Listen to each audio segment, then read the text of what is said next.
Let's talk about What is a Woman, a documentary produced by Matt Walsh and his team at the Daily Wire. What is a Woman? To be honest, it's just a movie version of the things you usually see on Daily Wire's website. It's just a lot of gender ideology movement and, misgendering.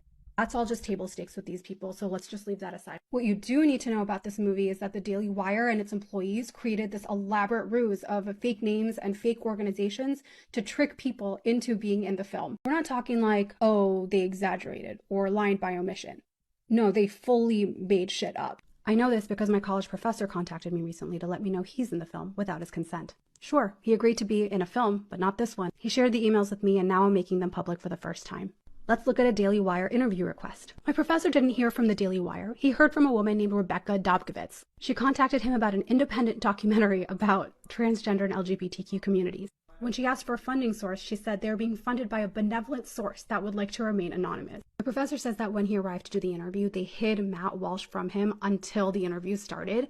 That way they could still capture some footage just in case he recognized Matt. The key thing here is that my professor revoked consent in writing once he found out what this film was really about, but they just ignored his emails. All of this, by the way, squares with what a trans activist named Eli Ehrlich shared with the public last year. Last February, Eli said that she was contacted by someone named McKenna Lynn from the Gender Unity Project. McKenna represented herself as a curious and well-heeled grad student who was self-funding her own documentary about the LGBT community. But Eli did some digging and learned that McKenna Lynn was really McKenna Waters, a producer for Matt Walsh. She also learned that they didn't just make a website for their fake organization, they actually registered it as a real LLC. That LLC is registered to Justin Folk, the director of What is a Woman. Daily Wire hasn't shut the fuck up about this documentary since they launched it last year. But this they never mentioned.